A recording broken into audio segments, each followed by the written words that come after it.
You are listening to Know You're Crazy. My name is Susan Denee. We all have crazy. What separates us is how we choose to deal with it. I'm going to be delivering engaging and actionable tools to own your crazy, treat your crazy, and turn it into your own superpower. I hope that you walk away from this show feeling the power and strength within you. And never forget to enjoy your journey because you are worth it. Hey everyone, welcome to the Know You're Crazy talk show. My name is Susan Denee, and you are listening to Emotional Recovery in the Raw. Specifically today, I'm going to be talking about top practices that I have implemented for my sobriety over the last 22 years. Hopefully, if you're someone in sobriety who's been doing the sober thing for a while, you understand that there are things that we practice continuously and consistently that helps us stay clean and sober. And there's never even a question of wanting to drink or use again. It just becomes our lifestyle. But it's work. It is emotional and mental and spiritual work. Spiritual if you choose to. Some folks stay clean without that aspect, and I will cover some of that in today's show. So as time proceeds forward, the quality of life for a recovered alcoholic or addict is dependent on their continuous ability to self-check and self-regulate. After years of leaning on drugs and alcohol to balance emotionally, mentally, and physically, someone in recovery must dedicate endless days to putting their best foot forward. This can get tiring after a while. It can feel relentless. So how do we do that? What principles are important to keep at the forefront of our thinking? What actions are necessary to maintain healthy relationships regardless of our temper tantrums, or even at our seemingly ease at which we can fall into emotional manipulation within our relationships with others? As we learn to recognize our weaknesses, we must also find the strength to stay confident in who we are becoming, because the new person will feel odd, almost foreign. In today's show, I am sharing my top practices that have carried me through those 22 years of recovery, hoping that, if there's someone out there listening to the show today who could really use some inspiration or reminders of why they do this, or someone in early recovery who is suffering, realizing that once that drink or the drug's been taken away, it's challenging to live life on life's terms. Maybe today's show will be of service to you. So that is my hope. My inspiration for the show today, some of this inspiration comes at the last minute. This was one of those. But I was reached out to by email, someone wanting me to speak for a sobriety summit in the near future. I had never met this individual before. She found me through social media. We got online today and we began to connect, and the ease at which we bonded because of being two sober women in recovery, a 15-minute call, I think turned into like a 45-minute call, because those of us in sobriety who have been to hell and back, there's a bond that only we speak. There's a relationship that we have that is unique unto us because we understand the struggle that is behind recovering from not only the physical addiction to things, but the mental obsession that can accompany with addiction and alcoholism. And, before you know it, 45 minutes flies by, and I almost did the show on just relationships and sobriety and with sober individuals and how that bond is so real. I listened to a lot of influencers over the years, especially over the last 5 years when I decided to change up my professional world. And I began listening to a lot of motivational speakers and top speakers in their industry, top life coaches. And every time I would hear one of them talk, I would just kind of chuckle, because in the rooms of recovery, we've been telling that story for a long time. We've been inspiring one another for a long time. And I always find it interesting how a lot of the tactics that we apply to stay clean and sober are the same ones that highfalutin coaches are touting today. And so I'm going to go through some of those things. So some of these things might sound familiar to you if you're sober, but I think some of these things are just a nice reminder of what we need to keep at the top of our priority of our principles, so that we have a fun life, a joyous life, and a life of fulfillment while we are clean and sober. Because I don't know about you folks, but I didn't get sober to be miserable. I did not get sober to stay stuck in self-pity. I did not get sober to stay overwhelmed every single day. I did not get sober so that I could cheat and lie within my relationships. I got sober for a chance at life that I had never experienced before. And it was one of the hardest things I ever did. And yet it has also been the most rewarding. You know, we go through hard times in our life and we have to ask ourselves, who would I be if that didn't happen? Sobriety for me is that. It is a way of life. It is something that I live every single day. So to do that successfully and to still walk away at the end of the day and feel gratitude and appreciation for my life. How did I do that over 22 years? Well, I'm going to share some of those top ones. First off, when I started thinking about, there's so many things I could say I practice, so many things in sobriety that I believe a lot of us practice. But what are kind of like the in-depth principles, and I'm going to even say the framework that kind of cushions the whole picture of sobriety? Okay, number one, I wanted to talk about rediscovering integrity with ourselves. Many of us, when we are in our cups or we are drinking or we are drugging and we are so far down in the disease of addiction and alcoholism, we forgot what it meant to be a person of our word. We manipulated and negotiated so much so that we could just stay tolerant of our own behavior in our addiction, that we didn't even know what meaning your word and keeping your word meant. We may have told ourselves that, but every day, and this really relates to somebody who, if you're sober, if you're still in your cups using and drinking and you're listening to this show and you're like, oh, this doesn't relate, this show ain't for you. This is for the individuals who understood that they could not live a life if they continued to get high, drink alcohol, snort stuff up their nose, put stuff in their veins. Like, they could not do it in order to keep living. They understood, and I understood, that I had to be, the biggest piece that I had to let go to get into integrity with myself was to get sober. So we start to rediscover integrity in sobriety. Where am I doing what I say I'm going to do? And where am I not doing what I say I'm going to do? Because for those of us in recovery, we understand that that is one of the most important things to do. If you want self-esteem, do esteemable things. Number two, I'm not even going to say number two because this is the framework. So another piece of that framework that is huge in recovery that has to be practiced consistently, no matter how much time of years and clean time you got, is accountability. How often when we are in the disease of alcoholism and addiction that we avoid accountability. We are either blaming other people for our problems to a fault, or we are blaming ourselves so much inwardly that we can't see past our own misery and our own self-centered pity, that we are not accountable to the behaviors that we are carrying in our life and in the relationships with others. So accountability. One, we got to get into integrity. But number two, we are in a consistent state of accountability. We do not escape denial too much in sobriety.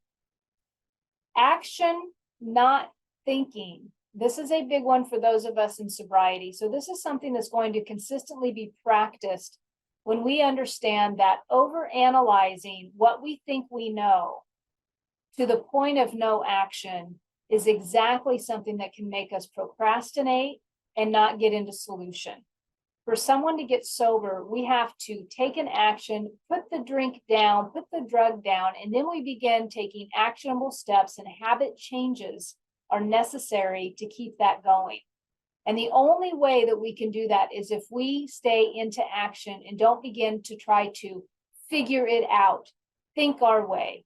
One of the things that I have noticed over the years in working with others, that when somebody decides to change it up and they've got years of recovery under their belt, but they haven't really been routinely staying into integrity and they haven't checked in, they've been out of accountability, this action versus thinking thing is a big deal because they've been trying to think their way out of stuff for so long that now they don't even know where the accountability would be at, because, we can't use the same head to solve the same problem. The last of the framework is really having an idea and a consideration of the emotional awareness. I mean, this show in and of itself, when I say emotional recovery in the raw, you will be listening to emotional recovery in the raw, because the emotional recovery is the guiding post. That's it. We have to understand how our emotions lead us, how they guide us, how they take us hostage at times. Because if we don't understand that crazy about ourselves, if we don't understand, and when I'm talking about emotional awareness, I'm talking about the negative emotional awareness. Yes, it's good to have emotional awareness of the good stuff. That's usually the easy one that we easily accept into our life. It's the negative it's the negative emotions that we will try to justify, we will try to get out of, we will try to pretend as if it's not there. That is the emotional awareness that I am talking about. And so overall, as we stay sober over a period of time, these things, this framework, once again, rediscovering integrity, in a consistent way. Am I in integrity within what I'm saying and what I'm doing? Holding ourselves accountable, being accountable to our behaviors when they negatively affect somebody else. Okay. The next one, having tangible actions that we are taking in our life, not just trying to think our way out of it. I've personally been through this. I have coached and mentored women and men and couples who have been through this, where we think we know so much and yet we stay emotionally sick because we're not taking tangible actions to change it up. And that's not always an easy thing. Trust me, it's not. And then the last one is staying consistently aware of our emotional natures when it is a negative emotional nature. Staying consistently aware of our negative emotional nature and how it crops up. It is the title of this show. It's about understanding how our crazy operates for us, because unless we have learned to identify, become familiar with that crazy, we may be out there hurting others, most importantly, hurting ourselves, and not even know it. So understanding that emotional trigger that we can go through. So that, I would say, encompasses like the top practices that I'm going to go over with you. That encompasses, like, underneath, it's like the foundation. So I can give you all these sober practices that I'm going to share with you, which some may argue my life practices, but these are sober practices. I specifically thought of this and really reflected back, and the people that I've worked with, or even my own work, and really thought to myself, what are practices that a sober person would relate to and understand for their sobriety? So I could give you those all day long, but if you are not somebody who wants to practice integrity, or if you are not somebody who wants to practice accountability, if you are not someone who wants to take some tangible action when you've thought yourself into some crazy, and you are not somebody who's willing to look at that emotional turmoil that you can put yourself in, none of these practices are going to work. They're just not going to work, because there's a foundation that is missing with the practices. I can practice not being a bank robber all day, right? But if I'm not in integrity, it's not going to matter. Hopefully that made sense. I don't really know if that made sense. So when I come back, I'm going to go over with you the top practices to help in sobriety so that you have a rewarding life when I come back. Be back shortly.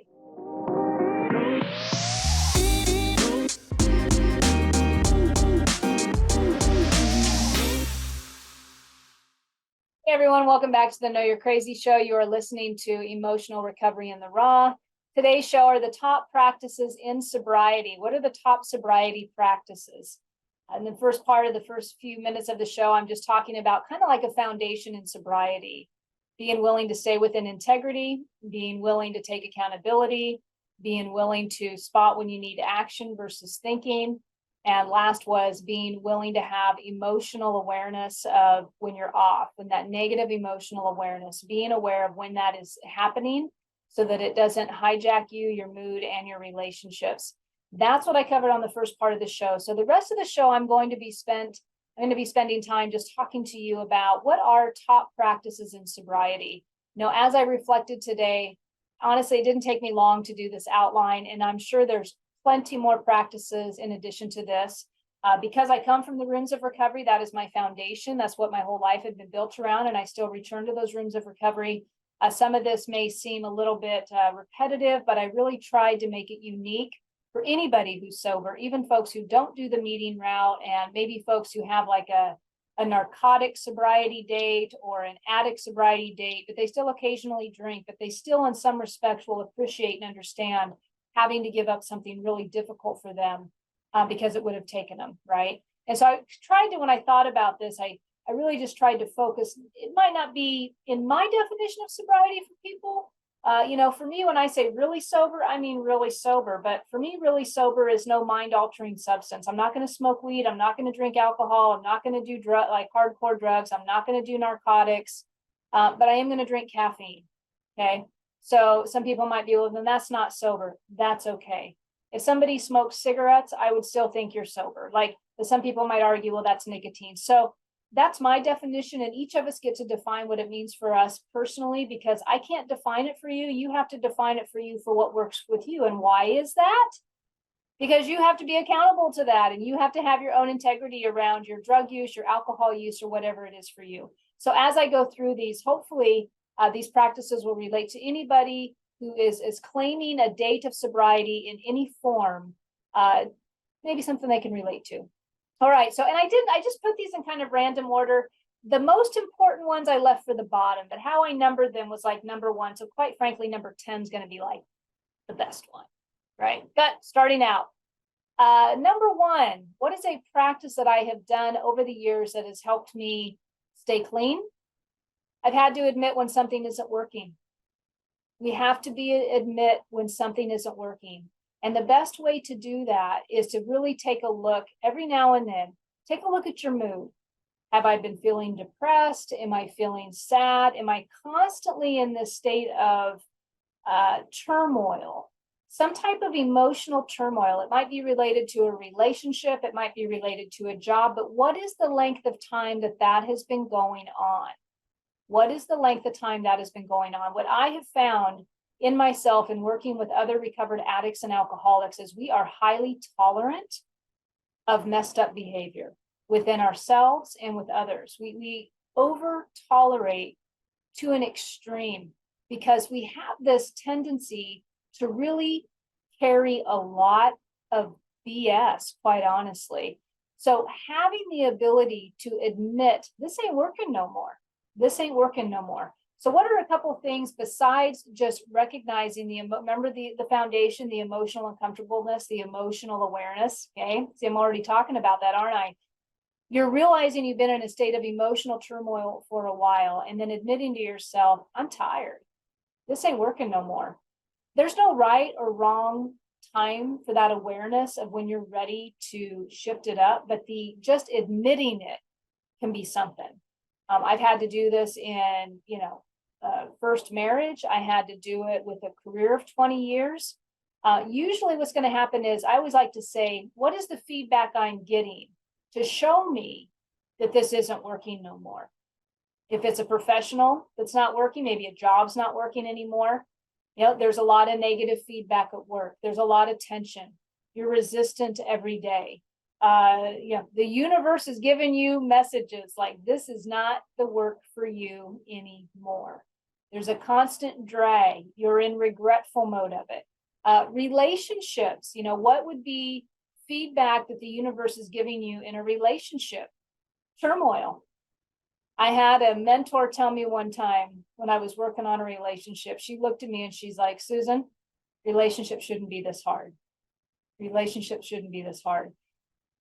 And even as I say that right now, part of me wants to argue it and be like, well, sometimes you got to work at it. But only you can determine, is this work obnoxious at this point? And why am I hanging on to something that I shouldn't be hanging on to? I think one of the few times I got a lot of feedback was on one of my shows I did on this topic about learning to let go. And I think it was a guy, was really upset with me saying that it's okay to walk away, and how many people walk away so they don't stay and fight. But, fight for it. But if it's taking your peace and you're consistently, especially if there's abuse in the situation, just saying. Number one, in sobriety, admitting when something's not working. Number two, practice, completely surrendering. Surrendering to the idea that you don't know what to do. Surrendering to the idea that there must be a different way of doing this, and accepting the fact that a new perception might be a solution to the problem. The game in sobriety for many of us is coming into an understanding that my way isn't working no more. My way just isn't working no more. And in the beginning, the reason we relate so much on rock bottom is because that is the telltale, that is the ultimate feedback that we are just, and some of us die, right? I mean, that's how bad it gets. But have we gotten to the point where we are 100% willing to surrender our perception and be willing to take on a new one? Are we willing to surrender our perception and be willing to take on a new one? Sometimes in that first one that I listed off, so the first one, the admitting something isn't working, sometimes when we surrender and we open ourselves up to a new perception, it starts to work. It starts to work.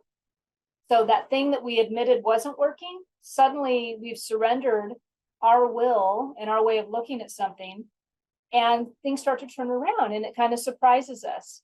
But one of the practices that if we do it in sobriety over and over and over, and we become comfortable with surrendering and just letting go, it's when we dig our heels in and we believe that our way is the only way, or we feel justified in our rights. Some feedback or some behaviors that may be true for you, if this is you, hanging on too tight. That's just a visual. I have a couple people I work with that's like, oh my God, they're just hanging on to their way. They just won't let go. And you know it because there's complaints of misery, there's complaints of uncomfortableness, and yet there's no, remember that other thing I said, action versus thinking? There's not a lot of action to change their way. So there's no surrendering to the idea that my perception isn't working. So they stay in a struggle status for a very long time. So second practice in sobriety, learning to surrender and be willing to download a new perception. Okay, what's next? Number 3, asking for feedback from someone not personally attached.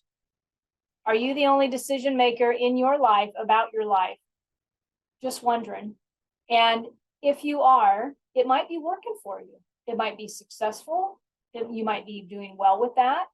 If you're somebody who is a sober individual and you are recovering from some sort of addiction, I would say be careful, because how our little inner addict or our inner alcoholic will behave sometimes is we think we know a lot, and we don't open up and become willing to get feedback from somebody else. So who would that somebody else be? I mean, common sense stuff, guys. If you're in the rooms of recovery, it's a sponsor. It's a mentor. Maybe it's a therapist. Maybe you go for professional help, therapy. I talk a lot about being a fan of therapy and sponsoring. I'm a fan of both. But here's the trick with this. When you're asking for feedback from someone who's not personally attached to your circumstance, they're not personally involved with your relationships. They're able to give you an unbiased, for the most part, an unbiased feedback. I mean, we're all human. Sometimes it might be a little biased. You have to have enough humility to be able to receive the feedback to potentially apply it to your life. Humility and sobriety is in there. I don't think I listed it because it's kind of, I probably could have put it within those foundation things.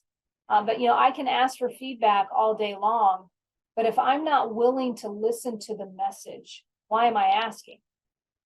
If somebody gives me their feedback, but I've got my walls up and my defenses up so much that I cannot receive it, well, one, why am I asking, right?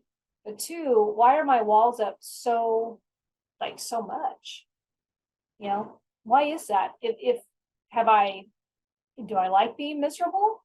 Do I want to stay miserable? Am I that willful? Am I just afraid of being wrong?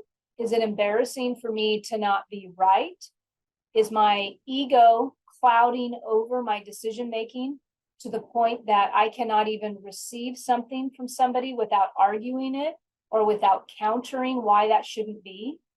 Am I actually being that insecure that I am unable to listen to somebody's opinion and consider it for myself? Or am I, and so therefore I need to counter it all the time?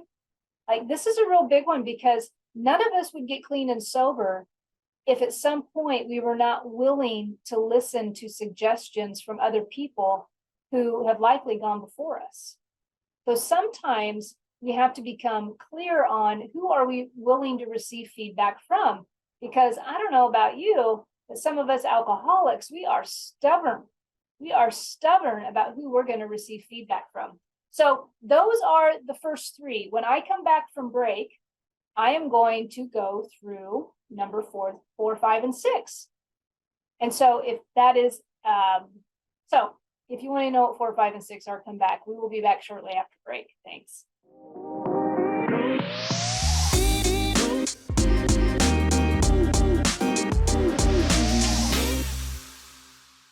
Hey everyone, welcome back to the Know You're Crazy show. My name is Susan Denee, and you are listening to Emotional Recovery in the Raw. Today I'm talking about top practices in sobriety. I started out the show discussing like foundation principles that we might need to live by in sobriety so that we stay not only sober, sane, maybe even happy most of the time. Those foundational principles were relearning integrity with ourselves, doing what we say we're going to do, being accountable to our behaviors that are obnoxious. I'm just going to say it like that. The other one is going into tangible action versus trying to think our problems away. Think can be also very detrimental. Until, I will add this one little tip, until we learn how to think healthy. Okay, I might reroute to that one. And then the last one was becoming emotionally aware. Becoming aware of our negative emotional crazy when we're in it. So those were the foundational ones. And then I'm going through the practices. And the first three practices that I discussed was admitting something isn't working, surrendering, being willing to accept a new perception, something, there's a new way of looking at this. And then number 3 was asking for feedback from someone not personally attached to your life. But the kicker with being willing to receive feedback is being open to receiving it, not the idea of, hey, let me talk to you about this, and then when you give me feedback, I counter and argue with that. So I kind of went into that a little bit more than I actually planned, but asking for feedback not personally attached to you so that you can get a new perception. And then I just went through a few of the different people that you could do that with, whether you hire a therapist, whether it's a mentor, maybe in the rooms of recovery, it's a sponsor, a sobriety coach, a life coach will do that with you. Just a few options for you. All right, so what are the 4, 5, and 6 practices in sobriety that helped me stay sane for the most part over 22 years? There are some insane moments, I'm not going to lie. But what were a couple of more practices? Number 4 was trusting there is a better way. Trusting there is a better way. For you spiritual gurus out there, we could also call this faith. Am I practicing faith, or is it just giving it lip service? Do I really, truly trust that there are good things coming? Do I truly trust that this too shall pass? Do I truly trust that I'm not always going to feel this way? Trusting that there is a better way is an absolute practice in sobriety. I remember in 2021, one of the hardest years I had in sobriety. I remember when I turned 20 years clean, I was like, oh my God, I earned that last year because I had been through some brutal stuff the year before, and I hadn't ever been there in sobriety before. And one of the things that kept me willing to keep going was trusting that this will pass. Trusting that if I just took a little bit of tangible action, that this boat will turn. Didn't mean it was going to turn quickly. Didn't mean that I was going to like the work required behind it, but if I trusted that this would pass, I would feel better. And lo and behold, it did pass. I still got some ripple effects from that whole experience. I'm not going to lie. Not every day's rosy. I was just talking with Jonathan there on break about, how do we stay motivated when we don't want to be motivated? That is still a challenge for me. That monster still haunts me at times. I'm not the same level of energy that I had several years ago. It's changed. It's more of an inspired action today versus a forced motivation. And so there's been a complete upheaval of beliefs. But do I trust there's a better way in the middle of all of that? And if I do trust, then I'm going to be faithful that something good's coming my way. All right. Something good's coming my way. Number 5, not giving up no matter how bad the depression is. No, not using or picking up alcohol or drugs, whatever your thing of choice is, but not giving up no matter what. Kind of along the lines of the trusting, but this one is making a firm decision. I'm not giving up no matter what. I don't care how challenging it is with my teenager right now. I am not giving up no matter what. I don't care how challenging my health problems may be. I am not giving up no matter what. I don't care how much I dread going to that gym. I am not giving up no matter what. I don't care how dreadful that job feels. I am not going to give up professionally. I am going to keep putting one foot in front of the other. Do you hear it? Where is my resolution? I don't care how sad I feel. I know there's a solution out there. I am not going to give up trying. As soon as we give up and we surrender to the misery and we surrender to the pain, that's, and in a bad way, surrender, may I say. I'm using that in the opposite context. But as soon as we give up and we stop trying, like we give up that hope, that's when we're in trouble. If we have a little bit of resolve, if we just know that within us that we can get through this, then that is definitely something in sobriety as a practice that I have had to utilize. I think more in the last 5 years than my entire 22 years of sobriety. Like, I don't know why, if it's a matter of getting older or it's different, beliefs that are being uprooted, but I've had to really dig into that one. Don't give up no matter what. Don't give up if you don't got 1,000 million followers. Don't give up yet. Don't give up if nobody's watching them YouTube videos. Don't give up yet. Like, you just keep going. Don't stop going to those summits even when you don't want to go. Don't give up. You just keep going. Keep one foot in that pond, damn it. You just keep going. That's what I'm talking about. Number 6. Oh my God, number 6. So for those of you who may not be in the rooms of recovery and sobriety, or maybe you might be familiar with this. I don't know. This is actually something I should probably talk about more. You got to watch for the obsession of the mind. Oh my God, the obsession of the mind. And I'm going to go ahead and throw in a little bit of law of attraction, how we can become obsessive over something.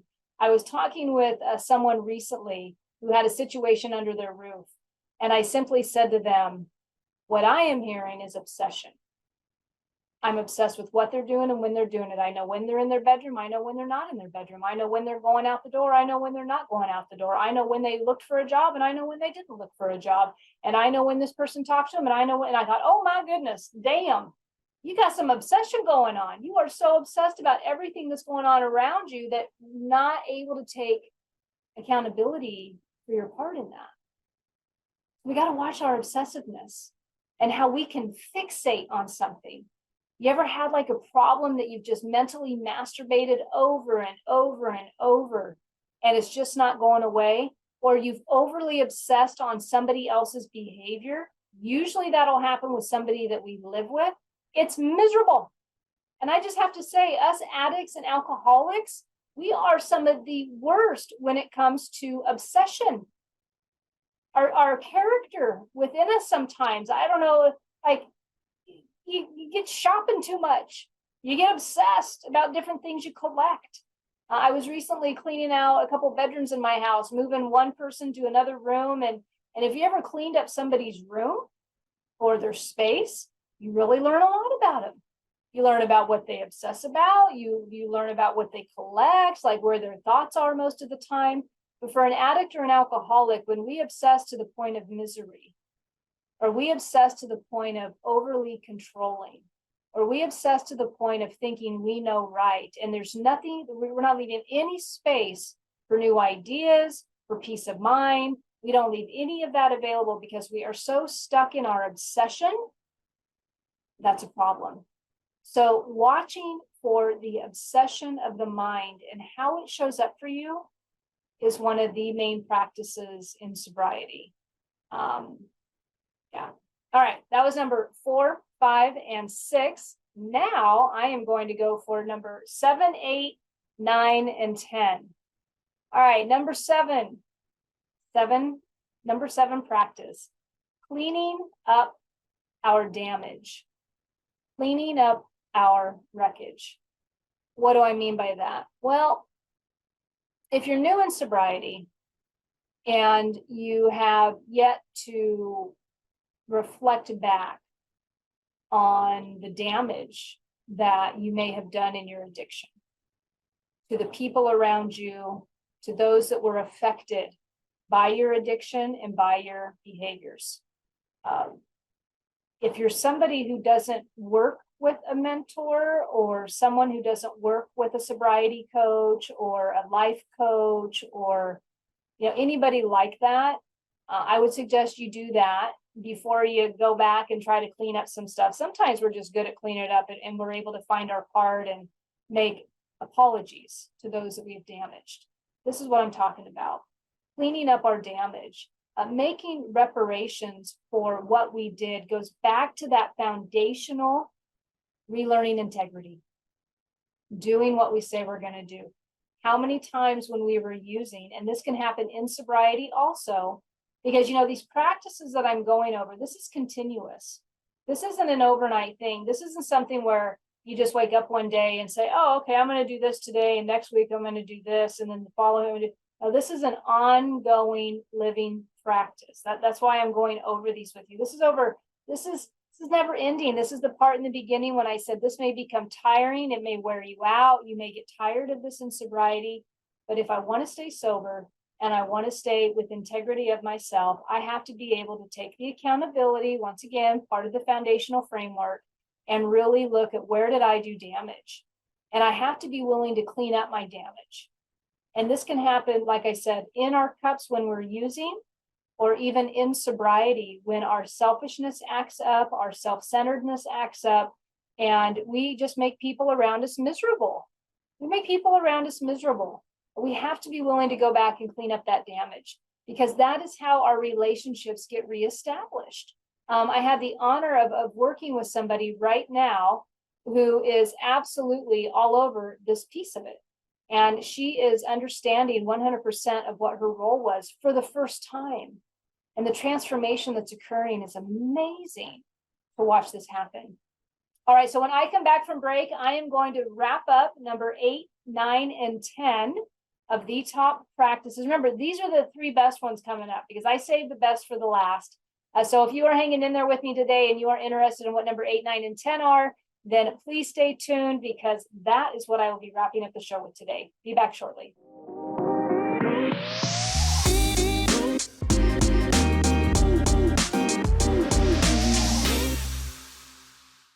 Hi, folks. Welcome back to the Know You're Crazy show. My name is Susan Denee, and you are listening to Emotional Recovery in the Raw. Today is top practices in sobriety. I'm going to do a little reminder here. Number of the foundational, rediscovering integrity, accountability. This one's for you, Jonathan. Action, not thinking. Action, not thinking, because sometimes we can think ourselves into paralyzation and procrastination. And so really it's about, okay, I just need to get into action about this and then see where it goes. And then the last one is the negative emotional awareness, being aware of our negative emotions and how they can dictate our daily life and being able to spot check that. All right, so now going into the last stretch here, I am going to go over sobriety practices 8, 9, and 10. These are the ones that when I really thought about it, all these practices I've given are part of my life, but these last 3 I think are really the needle mover. that right? Is that the right saying? The needle mover moves the needle. Yeah, I think that's right. All right, number 8. Understand there is something working there. Understand there is something working greater than ourselves. For some people, they may call that a higher power. For other people, they may call it God. For some, it may be universal awareness. Sometimes people call it nature.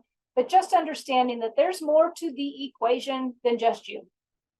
There's more components working things out than just you. Whether you think that's energetic connection, whatever that is, there is something greater at work. For example, these conversations happen all the time. Trying to remember the one I had just today. I think she was doing something and she said, so I changed my mind. I showed up and this other person was there and had exactly what I needed. And she's like, what are the odds of that? And we got to have this conversation about, well, there's bigger things at play than just you. All these components have to work together simultaneously for us to live this life of, if you want to say manifestation or actionable results, but a lot of things have to come into play in order for this cooperation to work. So just understanding that there is something greater working here than just me. It's not all about me. It's not all about you. We like to think it's all about us, but it's not. Sometimes it's about what our impact is on others. And one of the things about doing what I do for a living when I don't feel like wanting to even show up and do a podcast is, Susan, it may not be all about you today.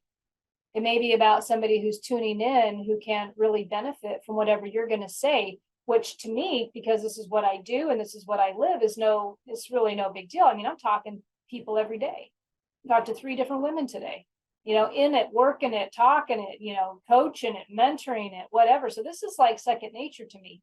But there might be somebody listening today that needed me to log on and do this show. So it may not be all about me. So what is the bigger picture?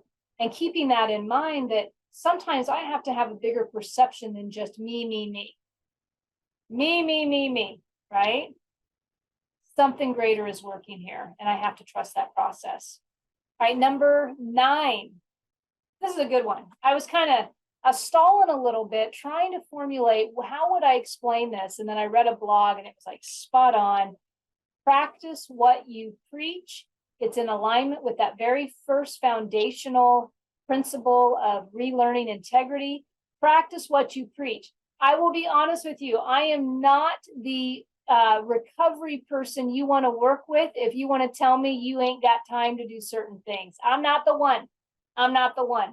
Because I have done so much in recovery and in my personal life practices, in addition to raising many children, going through a divorce, being remarried, working full time, building a new career, learning new skill sets. Like, I have done all that. So I know what is possible.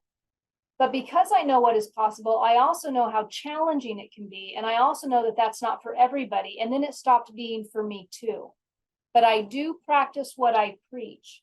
I will never coach somebody on something that I have not experienced. One of the best benefits I had of my father passing away of COVID suddenly was I now learned what grief was. I did not ever talk about grief really before he died. I had like one woman I worked with that really struggled in grief. And I remember my feedback to her was limited because I personally hadn't been there and done the work to see what that was like. And when he died, I started to understand grief. I could have not ever talked about hormones and menopause and perimenopause until I personally walked through it. I will never preach something that I have not practiced. I guarantee you that. You will always know where I stand and what I stand on and how I stand there. Because I'm not good at being fake. I'm not. And so fake is out of integrity. How often do we fight to be who we truly want to be? And we put up a front for other individuals. So in sobriety, one of my best practices, practice what I preach. Practice what I preach. And so if I am somebody who is coaching you as a sober person, right? It's not that I have high expectations of you, but I understand that what is possible in sobriety and what is doable. And if you are not somebody who can practice what you preach, I likely won't work with you. I won't. And it's not because I don't have compassion or empathy for you, but it's because that is a piece of, I want to say solidarity, integrity in sobriety that I think is super important. Super important. Practice what you preach. I mean, hell, if you're going to lie, at least admit you're a liar. That's what I'm talking about. Like, live within your own actions. All right. And then the last but not least, and then let me see how much time I got here. I think I got down to like, I don't know, 4 minutes or something. Number 10. This is like the deal. Give it away. Give it away. What do I mean? I got to get out of self. I got to give the gifts that have been given to me away. In the rooms of recovery, we have, for those of us willing to do it, we sponsor. We sit down with individuals and we work them through a framework free of charge. We take their phone calls when they're suffering. We don't ever hesitate. We show up at the treatment centers when they need rides. We don't hesitate. We show up in jails and institutions when they need us. We don't hesitate. We give freely of what has been given to us because we know that's one of the key foundations in staying sober. That's not for everybody. That's not a sober lifestyle for everybody. But what are you giving away free of charge today? Not being paid for it. Not being paid for it because, and I stress that because some individuals are paid for mental health therapy. That's different than giving it away. Some people are paid for working in treatment centers of alcoholism and addiction, but that's not giving it away. There's a difference between authentically giving away something that has been given to you to help another person in a compassionate way, to lift them up and to carry them, that will separate the BS from the real.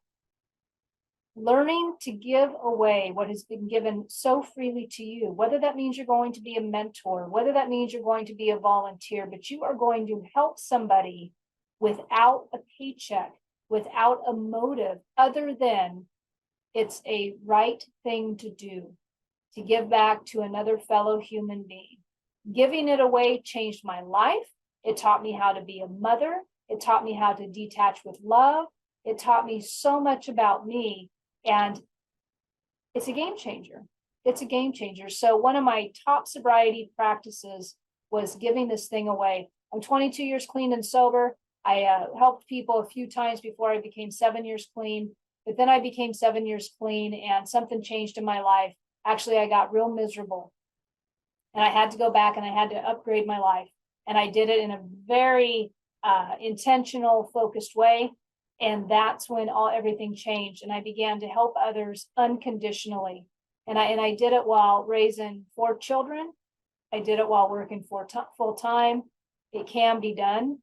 And it changed my life because, you know, when we get out of self and we give this gift back to others and we're able to see lives transformed, there is no way to explain the feeling that that gives you other than if you walk through it and you do it. When you see a life transform in front of you, when you see lightness come in, when you see a new perception downloaded to which they have a brand new experience with their life, that, my friends, is what living is all about. That makes all the job stuff seem irrelevant. That makes all the ludicrous bullshit that we'll argue about and it makes it all irrelevant. You just give away what's been given to you freely and watch the miracles in front of your eyes. And that will convince you that there's a greater source working in life. That will convince you. So I hope if you join me today for the entire show that some of that helped you as far as best practices in sobriety. For any of you celebrating a sobriety today, congratulations to you. My 10 practices may not be your 10 practices, but maybe there's something in there that helps or that you can add to your toolbox. And more to you, and happy sobriety. And that is a wrap. Bye, guys. See you next week. You have been listening to Know You're Crazy. Crazy. And my name is Susan Denee. We are identifying, understanding, and treating your crazy one episode at a time. Tune in to transformationtalkradio.com. To connect with me or Growth Spurt Your Life, please visit susandenee.com. That's Susan Denee, DENEE.com.